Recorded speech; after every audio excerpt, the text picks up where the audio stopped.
सुनैना जैसे ही अपने स्कूल की क्लास में पढ़ाने पहुंची, उसने देखा क्लास खाली है। गांव का छोटा सा स्कूल था, लेकिन आज क्या हुआ, बच्चे कहाँ गए? सुनैना बाहर आई, वह गेट के पास गई। आसपास भी कोई बच्चा नहीं था। वह पीछे मैदान में गई, वहां भी कोई बच्चा नहीं था। आखिर सब बच्चे कहाँ गए?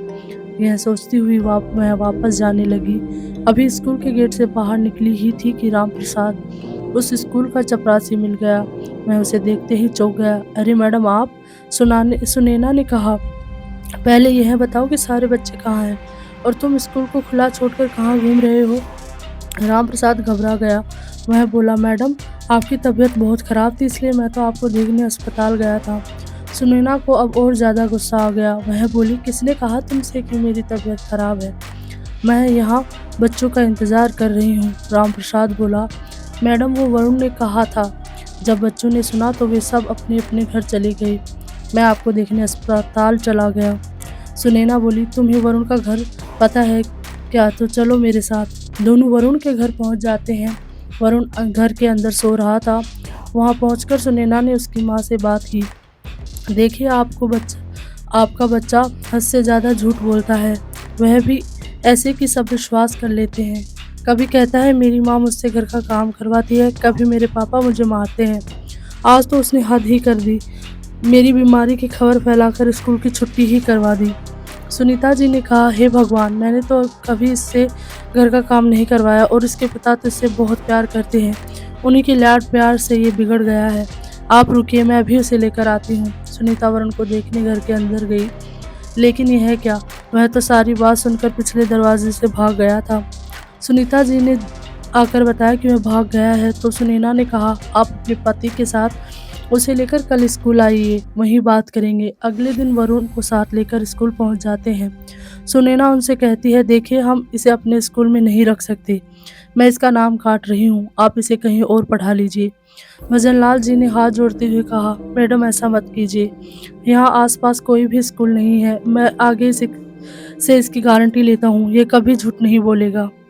सुनैना ने कहा, ठीक है, इस बार इसे एक मौका दे देती हूँ, लेकिन अगर इसने फिर से कोई शरारत की तो मैं आपसे बात करे बगैर इसे स्कूल से निकाल दूंगी। भजनलाल सुनीता और वरुण को लेकर घर आ जाते हैं और वरुण से कहते हैं, बेटा अगर आज के बाद तूने झूठ बोला तो तेरा मेरा रिश्ता खत्म समझ। वरुण के ऊपर इन बातों का कोई असर नहीं होता।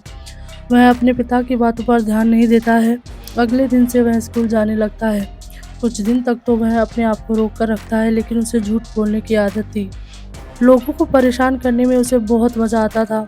एक दिन वह रात के समय छत पर लेटा था, आसमान बिल्कुल साफ था, तारे चमक रहे थे। वरुण कल क्या झूठ बोले, किसे बेवकूफ़ बनाए, इसी बारे में सोच रहा था। तभी उसे एक ख्याल आया, आसमान में एक तारा टूट रहा था। उसने मांगा कि उसका झूठ कभी पकड़ा न जाए, वह सच हो जाए। सुबह उठते ही वह स्कूल जाने के लिए तैयार हो रहा था। रात की बात उसे याद नहीं थी। तैयार होकर वह स्कूल जाने लगा तो उसकी माँ सुनीता ने कहा, बेटा नहाकर स्कूल जाना चाहिए था। यह सुनकर वरुण बोला, माँ तुम्हें पता नहीं है, आज सुबह तुम्हारे उठने से पहले मैं कुएं पर गया था, लेकिन वहाँ कुआं सूख गया है, उसमें पानी नहीं है। सुनीता परेशान हो गई, हे भगवान, वह तो गाँव में अकेला कुआं है, गाँव वाले तो प्यास से मर जाएंगे। वरुण अपनी हंसी छुपाता हुआ स्कूल की ओर चल दिया। रास्ते में उसने देखा कि कुएं के पास भीड़ लगी थी। वरुण ने उधर नहीं देखा और सीधा स्कूल पहुंच गया।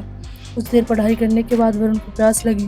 वह स्कूल में रखे 4 मटकों में से पानी पीने गया, लेकिन वे खाली थे। वरुण बोला, राम प्रसाद जी, ये मटके खाली क्यों हैं? मुझे प्यास लग रही है। तब राम प्रसाद ने कहा, पता नहीं किसकी नज़र लग गई, गांव का कुआं सूख गया है। यह सुनकर वरुण के हाथ पैर फूल गए। वह दौड़कर कुएं पर पहुंचा, कुआं सूखा पड़ा था। गांव के लोग उसके पास खड़े थे। वरुण को भी प्यास लग रही थी। तभी उसे याद आया कि उसने टूटते तारे को देखकर झूठ को सच बनाने की बात कही थी, वो सच हो गई। वरुण रोता हुआ घर पहुंचा। उसने अपनी माँ सुनीता को सारी बात बताई।